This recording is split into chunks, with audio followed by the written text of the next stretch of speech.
Pessoal, sejam todos muito bem-vindos. Muito alegre encontrá-los de novo. A nossa aula hoje é de revisão, uma aula de tira dúvidas. Lembrando,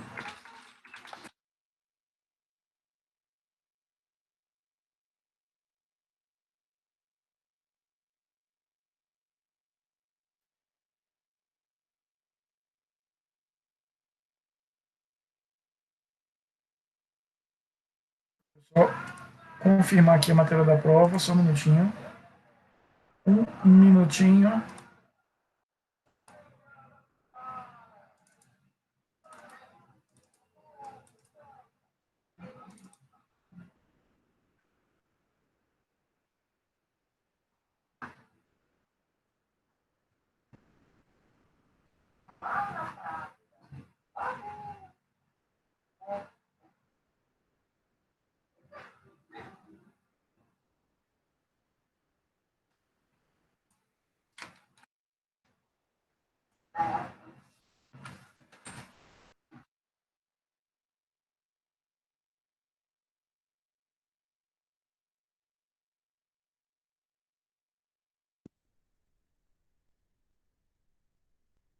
Sejam todos muito bem-vindos, tá bom? Uma alegria.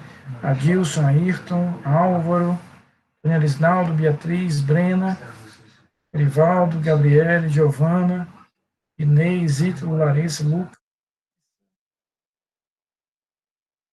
Isabela, que está chegando agora, Paulo, Rayana, Raíssa, Juan, Vitor, Bianca também está chegando, Vitórias, sejam bem-vindas.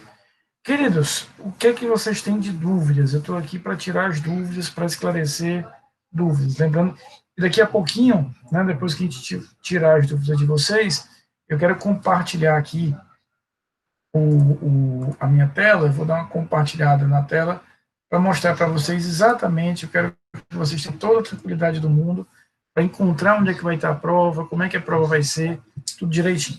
Mas antes eu queria que vocês me perguntassem, vissem as dúvidas que vocês têm sobre a matéria, lembrando que a nossa matéria vai atos de comunicação, né, aquela matéria que nós vimos na nossa segunda aula, citação, intimações e notificações, e as provas todas da teoria geral, onde nós vimos em duas aulas aquelas regrinhas lá do artigo 155, 156, 157, e a lógica também das provas em espécie. Eu pergunto a voz me 6. Quais são as dúvidas? Não acredito que não tenha uma dúvidazinha para justificar meu salário. Professor, boa noite. Boa noite, Arenas. Eu tenho uma dúvida na resolução de uma questão sobre corpo de delito. O senhor pode me ajudar? Eu vou colocar aqui no chat. Perfeito. Claro. Se eu souber, não souber, lascou, né?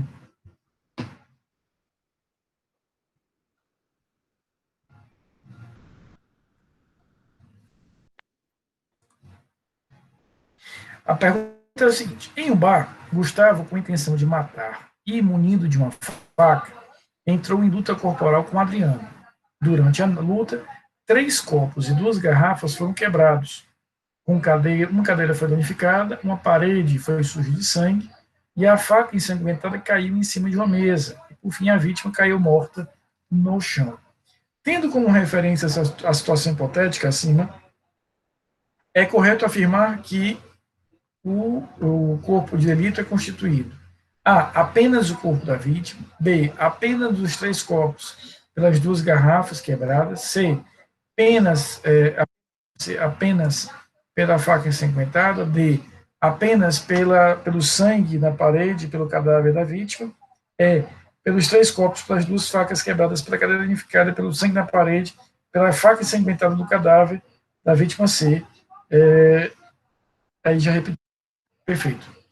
O que você acha? Deixa eu primeiro ouvir sua opinião, depois eu explico o resultado. Pronto, é porque essa questão eu realmente confundi, porque no delito o senhor disse que é o objeto que corporifica o crime, certo? Então, se for homicídio, vai ser o cadáver. Uhum. Mas isso, é o exame ou é o corpo delito em si? Ah, entendi. Existe a diferença? Não, o exame é feito sobre o corpo de delito, ou seja, o que é o corpo de delito? É o objeto que materializará o crime. E aí, como é que eu comprovo esse corpo de delito? Através do exame, que é essa prova pericial feita sobre o corpo. Então, por exemplo, o corpo de delito é o cadáver. O exame de corpo de delito é a prova pericial que eu faço sobre o cadáver. Foi ótima a tua pergunta para a gente poder entender essa. Né? Então, o que é o corpo de delito? É aquele elemento material que corporifica, né, que materializa o crime em si. Agora, o que é o exame de corpo de delito? É a prova pericial feita sobre isso. Pronto, foi porque eu fiquei confusa. No gabarito tava em quem é. E no caso é um Uhum. homicídio, então eu pensei que seria só pelo cadáver. Veja só, a explicação e a resposta mais adequada seria apenas o corpo da vítima. Tá? Agora, existe uma divergência, é muito legal essa sua questão, que alguns entendem, Ana, que tudo aquilo que estiver de alguma maneira em contato com o corpo da vítima, que possa ter provocado efetivamente o fato, e veja só, ele fala aqui em sangue na parede, em uns copos e garrafas que foram quebrados, alguns entendem que é isso aqui. Tá? Eu teria marcado como você apenas o corpo da vítima. Para mim, esses outros elementos são periciáveis, eu tenho uma perícia, mas a gente vai ter que chamar isso aqui de outra forma. Mas há uma corrente que vem ganhando, inclusive, corpo, tá? essa corrente vem ganhando corpo, de que qualquer coisa que contato teve, que tocou aquele corpo, seria objeto desse corpo de delito. Por isso que ele coloca aí, por exemplo, o sangue na parede, esses copos e garrafas que de alguma maneira estiveram ali em contato durante a luta corporal com aquela pessoa. Tá?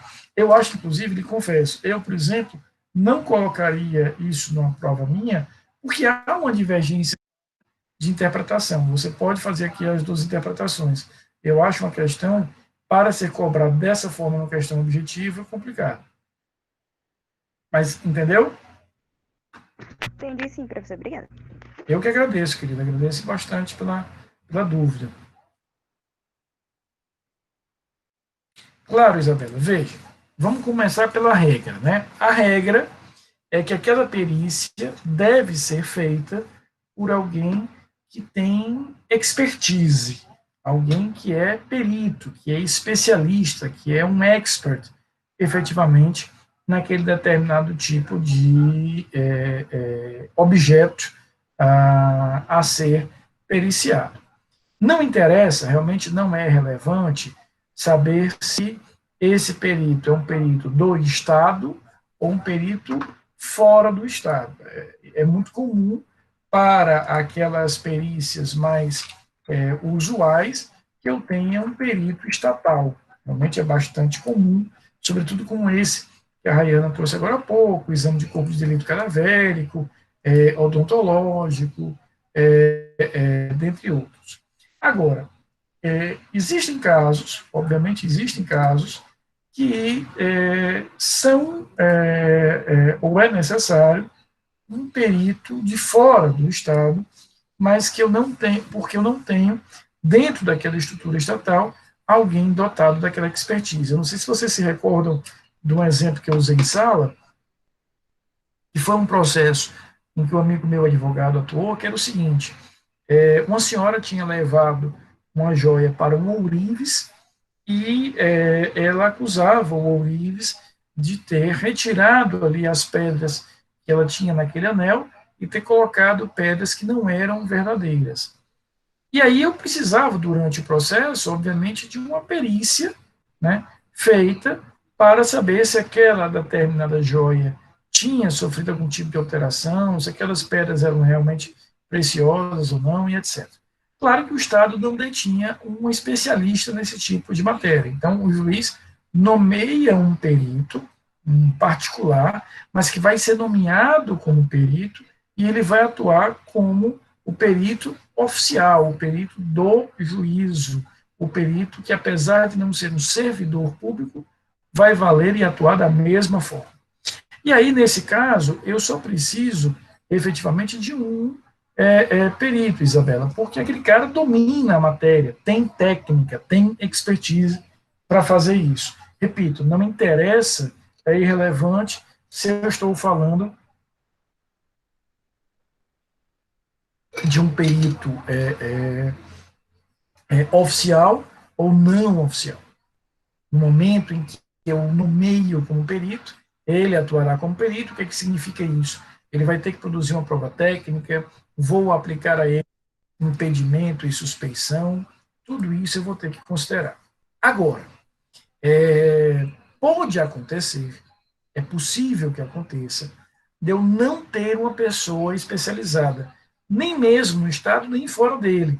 É possível que daquela situação, naquele determinado momento, eu não tenho aí uma pessoa especialista naquela determinada matéria. Qual será a alternativa? O código diz que, nesse caso, quando não for possível nomear um perito, repito, quer do Estado, quer fora dele, a alternativa será a nomeação de duas pessoas portadoras de diploma de nível superior e que possam fazer aquela determinada perícia. O produto que elas apresentarem será uma perícia e valerá como elemento técnico pericial como um produto que tivesse sido apresentado pelo perito. Vai valer da mesma forma.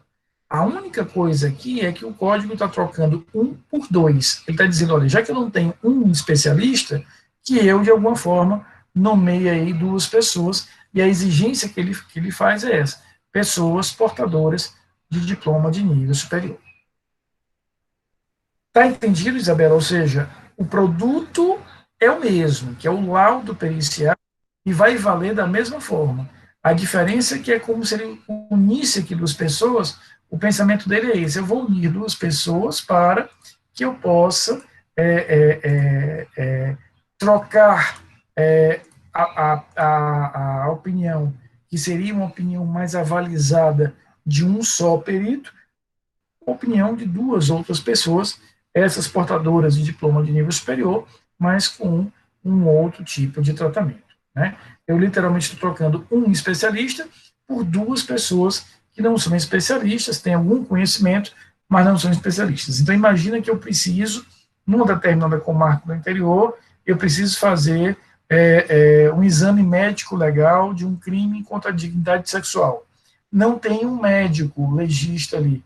Eu posso, por exemplo, nomear dois dentistas da cidade que vão fazer aquela perícia, e aí o que eles concluírem valerá efetivamente como qualquer outra perícia. Tá?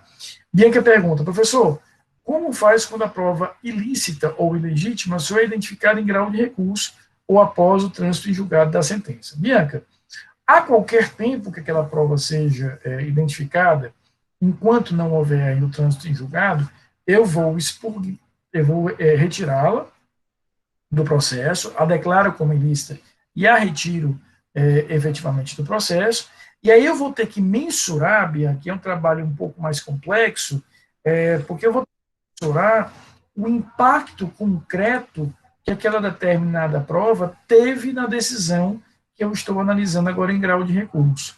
Se eu perceber, Bianca, e é um trabalho, repito, de muita técnica e de muita sabedoria, se eu perceber que aquela decisão, apesar de ilícita, ela não produziu qualquer espécie de efeito na razão de decidir a decisão, ou seja, ela não é mencionada na decisão condenatória, ela não é efetivamente válida para fundamentar aquela decisão condenatória. Em outras palavras, o juiz, ao condenar, ao decidir, ele utilizou de outros meios de prova que não aquela, eu simplesmente não vou anular nada. Retiro a prova ilícita e segue o jogo. Agora, se eu perceber, pela fundamentação da decisão, considerando a razão de decidir do magistrado, que ele de fato levou em conta, levou em consideração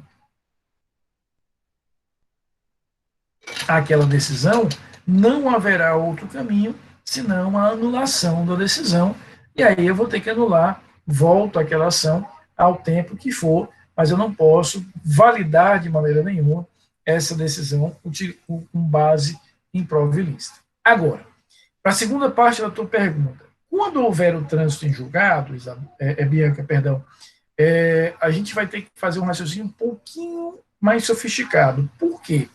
Porque quando há o trânsito em julgado, eu só posso rescindir essa determinada decisão, repito, que operou-se o trânsito em julgado, se ela, essa rescisão que é feita pela revisão criminal,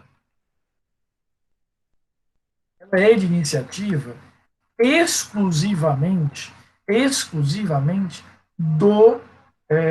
da defesa. Somente a defesa efetivamente pode decidir por fazer o uso dessa revisão criminal. Apenas a defesa vai poder fazer isso. Ninguém além da defesa. Então, você vai perceber que, no caso da revisão criminal, a gente não vai a gente vai ter que analisar se aquela prova ilícita, Bianca, beneficiou ou não a defesa. Se é uma prova ilícita que prejudicou a defesa e foi utilizada como fundamento da condenação, aí, nesse caso, eu posso usar a revisão criminal para desfazer a decisão, rescindindo a coisa julgada. Mas se eu perceber que aquela determinada decisão usou aquela prova ilícita e aquela prova ilícita, na verdade, beneficia a defesa, aí não há mais o que fazer. Aí você me pergunta, Rafael, posso usar o habeas corpus com essa mesma finalidade? Veja, o entendimento que vai hoje dominando na jurisprudência do Supremo Tribunal Federal, a gente vai estudar isso quando a gente for ver habeas corpus, é um entendimento que passou a existir a partir de 2012, agosto de 2012, no sentido de que se há recurso, se existe recurso, ou se existe, por exemplo, uma ação que possa fazer a valer aquele teu determinado direito, não haverá a possibilidade de você substituir isso por um habeas corpus. Então, se cabe a revisão criminal, não deve caber o habeas corpus, é o que vem entendendo o Supremo Tribunal Federal.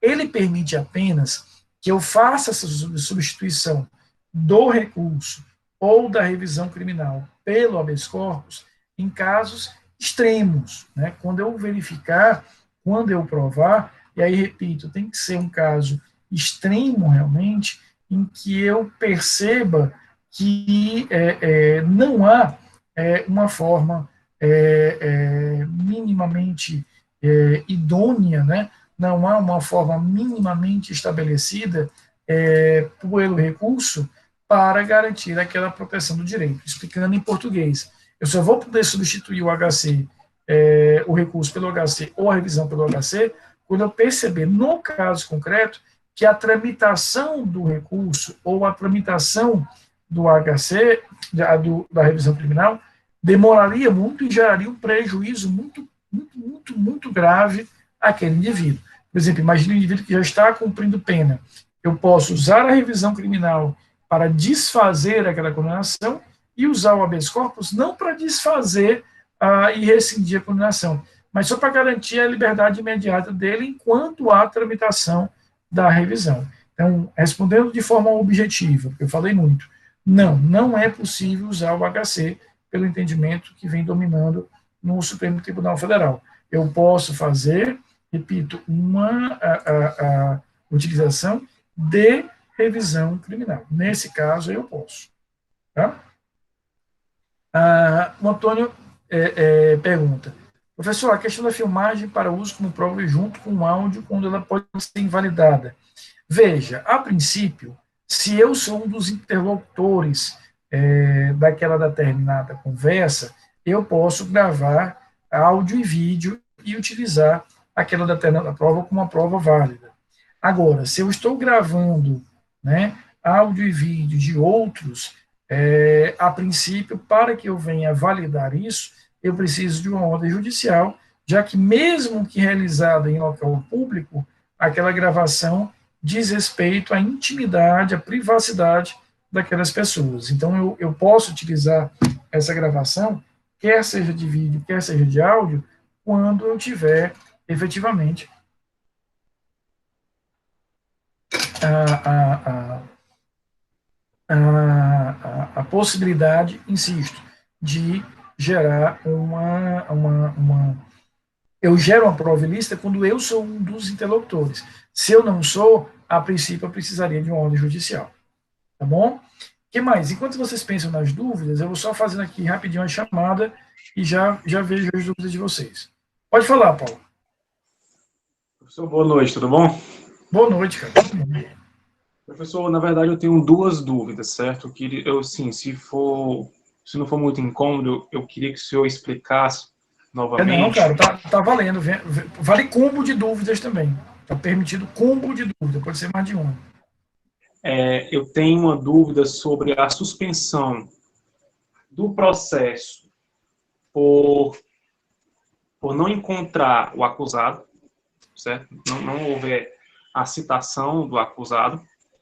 E eu tenho outra dúvida também, que é sobre a possibilidade, na verdade, sobre a testemunha, sobre as testemunhas, onde quem tem compromisso com a verdade e quem não tem, né? A diferença entre a testemunha compromissada e o informante declarante. Essas são as minhas duas dúvidas. Perfeito, perfeito. Então, me dá só um minutinho para terminar aqui a chamada e a gente já vai enfrentar isso aí. Tá?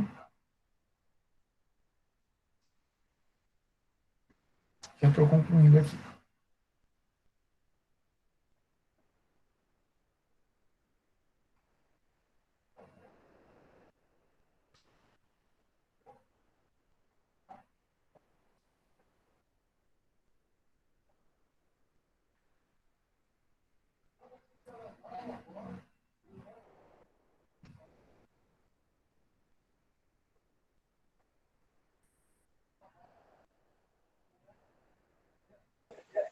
Quero até aproveitar a oportunidade, professor, e agradecer mais uma vez pela honra de ter o senhor como um Aí você me quebra, mano. Aí você quebra o povo do velho aqui. Não, obrigado, cara. Eu que para mim é uma alegria, você que foi meu aluno e continuar acreditando e achando que ainda vale a pena, só me inunda de alegria. É muito bom para a gente saber que você não imagina uma alegria que eu sinto de ver um aluno que foi meu aluno e que com tantas opções excelentes de colegas professores que nós temos na Unifor, a Unifor tem ela me permite essa alegria. Vocês me escolherem, sabe assim, eu fico muito envaidecido no sentido positivo de que vejo que tenho feito um trabalho que tem agradado a vocês. Assim, você de verdade me emociona com a sua declaração, porque todo o esforço nosso como professor é para isso, é para que vocês estejam bem, para que vocês possam aprender, e agradeço, Bianca, agradeço, Beatriz, Bruna. Então, para mim é uma alegria muito grande de ver um aluno que foi meu aluno e disse, não, vale a pena ainda encarar esse cara de novo. Então, sobretudo nesses tempos atuais, aquilo que eu falava a vocês na semana passada. Semana passada não é média de professor, é muito sincero, o agradecimento, porque eu tenho consciência, né? Eu tenho consciência do período que nós estamos vivendo, em que é um período duro, um período difícil, um período que a gente todo dia está meio fora do normal, né? Com tantos estresses que a gente tem vivido nos últimos tempos, e com as nossas aulas não podem ser diferentes. Então, mesmo com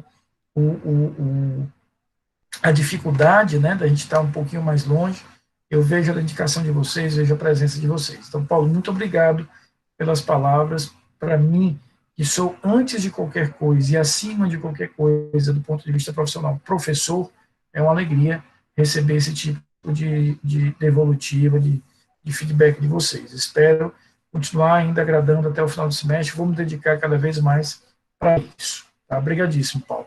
Vamos às tuas respostas. A primeira delas é muito interessante, que é o seguinte: quando eu faço a citação por edital, pela regrinha lá do artigo 366, o juiz está obrigado a suspender o processo e suspender a prescrição. A gente viu que eu tenho aí, efetivamente, uma dupla obrigação. Então, o juiz fez a citação por edital. Aquele réu não reagiu. Aquele réu realmente não reagiu, ele não fez nada para reagir. O que significa reagir? Significa que ele apresentou a defesa, ou ele veio, de alguma forma, a indicar que não tinha advogado. Então, dentro desse cenário, ele vai ter isso. O que o juiz tem que fazer? Veja, ele deverá suspender o processo e deverá suspender a prescrição. A suspensão do processo vai durar até eu encontrar o réu ou ocorrer uma causa de extinção da punibilidade. Eu suspendo o processo, deixo o processo ali em stand-by, e aí, Paulo, eu vou esperar um dia esse cara aparecer.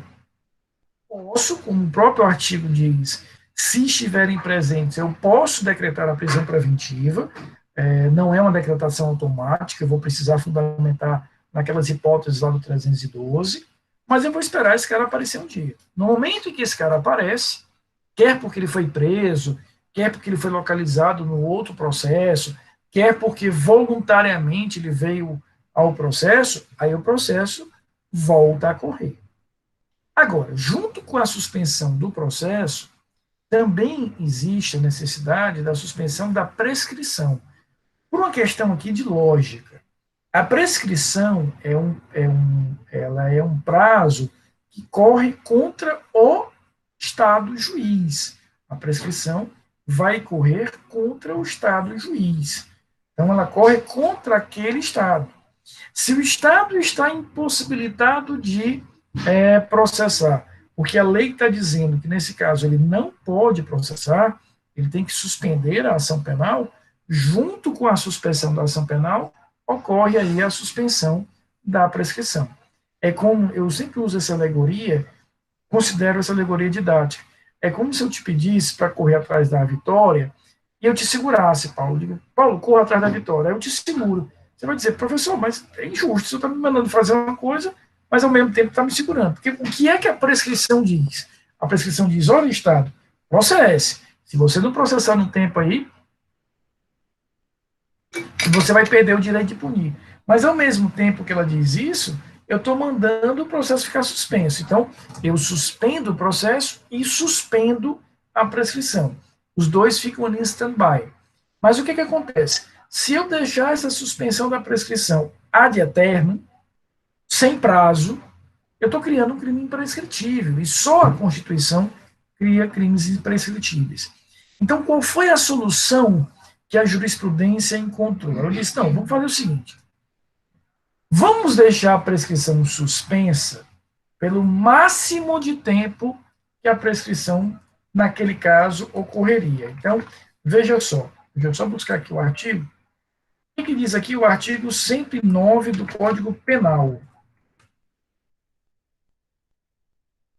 Ele vai criar, só foi até o inciso terceiro, né? Peraí, deixa eu colocar os outros aqui.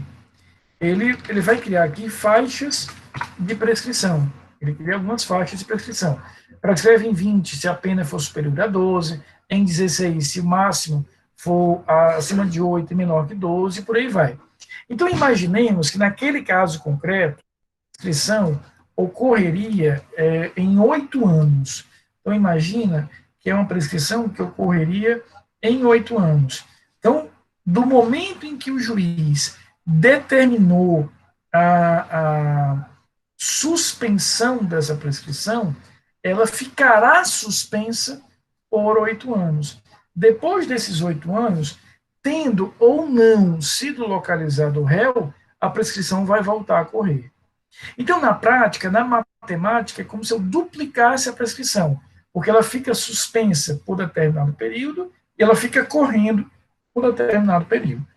Então, essa foi a solução encontrada pela jurisprudência para, de alguma maneira, conseguir equilibrar essa regra do 366 com a ideia constitucional de que somente a Constituição, e repito, não podia ser diferente, é que determinaria aí alguma conduta, algum crime que fosse considerado imprescritível.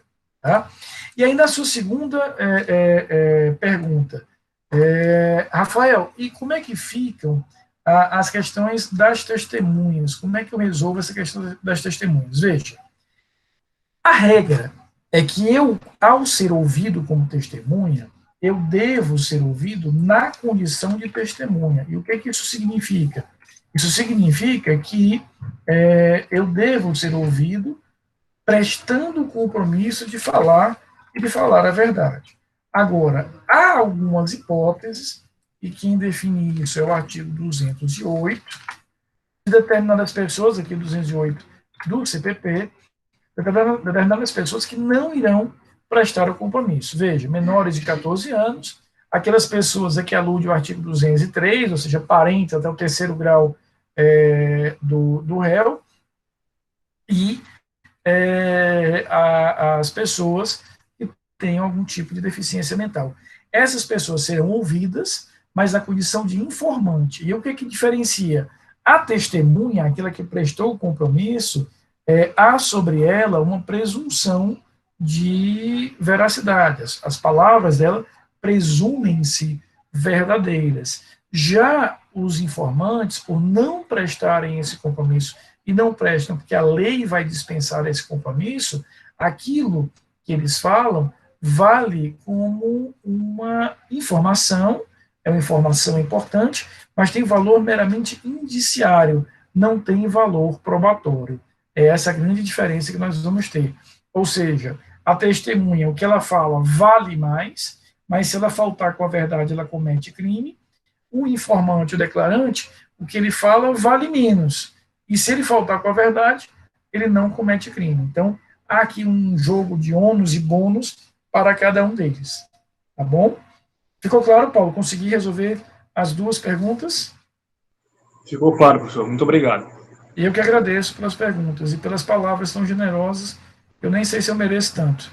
Tá?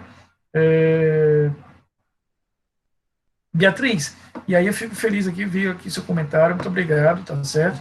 Eu acho que com isso já encerra, que não tem mais o que eu lhe ensinar, mas eu fico muito feliz de você ter me procurado. Queridos, eu queria agora aproveitar, eu vou dar uma compartilhada aqui na minha tela, para mostrar direitinho, eu quero que vocês tenham toda a tranquilidade do mundo, na semana que vem, para a nossa prova, tá?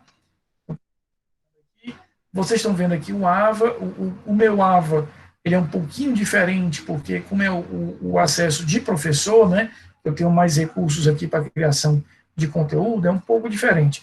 Mas vocês, vejam, estão vendo aqui esses módulos, isso aqui já está do conhecimento de vocês, né, aqui, por exemplo, ó, aulas gravadas, aqui vocês têm todos os links, né, nas nossas aulas, ó, aula por aula, a gente já tem aqui, e vejam, eu criei aqui um novo módulo, chamado provas, está aqui, ó, esse novo módulo está chamado aí, denominado provas. E veja que eu, até para chamar mais a atenção de vocês, eu coloquei aqui uma linha vermelha para diferenciar dos outros módulos, para que você veja que enquanto os outros são conteúdo, esse aqui é avaliação.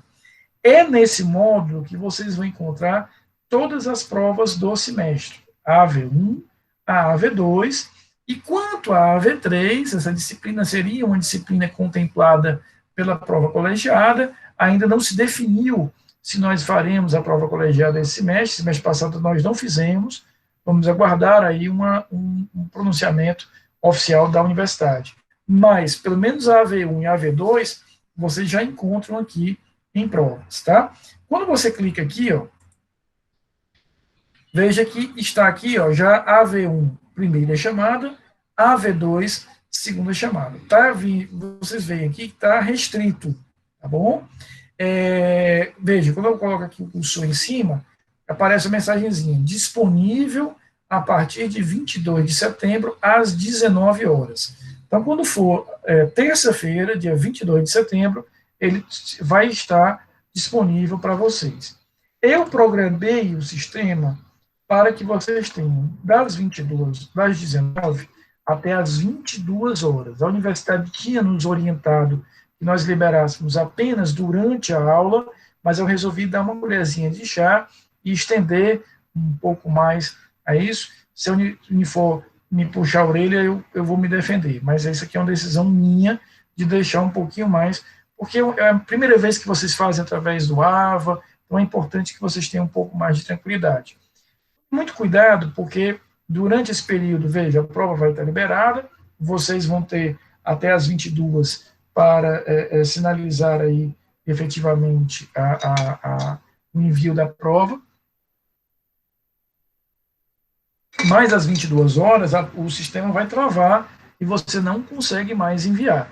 Então, veja, a partir das 19, o sistema vai liberar a prova vai estar no formato .doc, você faz a mesma prova, não precisa nem copiar nada, já faz ali na mesma prova, por isso que eu coloquei em .doc para ser editável, bota teu nome, responde lá as perguntas, são 2 questões subjetivas que você pode responder na própria questão, e tem um quadrinho para os itens de falso e verdadeiro, basta marcar lá falso e verdadeiro, não precisa justificar. Depois disso, respondeu a prova, você vai salvar aquele PDF. Eu sei que eu não quero dar um de tiozão, porque eu sei que vocês dominam a informática muito melhor do que eu, mas só por desencargo de consciência, veja, eu abri aqui o Word, né, vocês estão visualizando aqui o Word, aqui eu peguei um arquivo qualquer, foi um prefácio que eu fiz de um livro de um amigo meu, e aqui você escreveu a prova vai estar aqui respondidinha, parará, vai aqui no arquivo, salvar cópia, e aqui ó, é só escolher o formato PDF. Ó.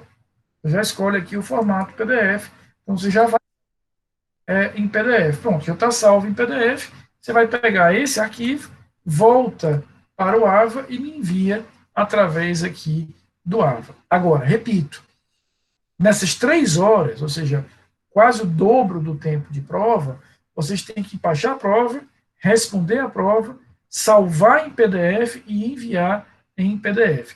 Não haverá outra possibilidade senão PDF, tá bom? Na semana que vem, veja, para os que vão fazer a segunda chamada, ó, aqui é a mesma coisa, estará disponível 24 de setembro a partir das 19 horas. Para semana que vem, eu não vou abrir aqui a sala, a gente não vai se encontrar aqui na sala, porque você vai estar dedicado à prova. Quem fez a primeira chamada na terça-feira, está liberado quinta-feira, a gente só se encontra na outra semana, dia 29. Quem vai fazer a segunda chamada na terça-feira, na quinta-feira, faz, a gente se encontra no dia 29. Pessoal, é a mesma coisa quando era presencial, né? Muitos de vocês aqui foram meus alunos, Paulo, Bianca e todos os outros, eu já fazia isso. Na primeira aula era a primeira chamada, na segunda, a segunda chamada, a gente se encontrava depois. Então, a gente só vai se encontrar agora no dia 29, quando a gente fizer a aula para comentar a prova e etc. Professor? Oi. Uma dúvida. A prova que a gente vai baixar, as respostas, você vai querer digitada ou você vai querer à mão mesmo e a gente escaneia e bota? Não, pode digitar. Eu já preparei exatamente isso, porque você já baixa o arquivo de Word e lá mesmo responde, salva como PDF e manda. Não precisa imprimir e escrever, não. É a forma mais fácil. Tá? Por isso que eu fiz questão, nem coloquei em PDF, eu coloquei em Word mesmo para facilitar aí a edição de vocês. Tá bom, Paulo? Fica frio. E aí, até as 22 horas vocês vão ter para enviar. Então, não haverá aula aqui, eu não vou abrir a sala, tá? Não adianta querer entrar aqui, porque é o horário que vocês estarão dedicados à prova, e qualquer eventualidade, qualquer dificuldade, qualquer contratempo, se comunica comigo através do nosso grupo de WhatsApp. Rafael, aconteceu isso, não estou conseguindo enviar, não estou conseguindo baixar.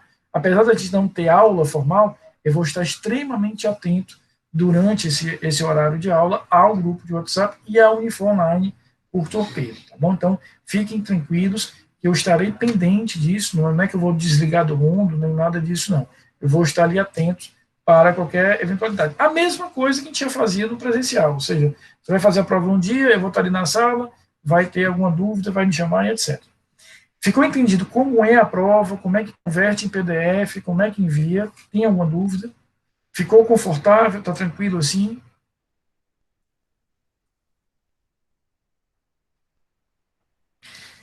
Show. Então, mais alguma dúvida? A gente deixa por aqui a aula hoje, era realmente só para tirar as dúvidas. Qualquer outra dúvida, me comunica lá pelo Zap. Estou sempre atento, vocês sabem que eu sempre sou atento, respondo com uma certa brevidade. E fiquem tranquilos. Bom resto de semana para vocês. Muita paz, muita saúde. Semana que vem, boas provas. E a gente se encontra aqui na sala de novo, dia 29. Tá bom? Obrigado, Messia, Isabela, muito obrigado, Rayana, e todos os outros. Valeu, professor. Bom final de semana. Para você também, Paulinho. Obrigado, cara.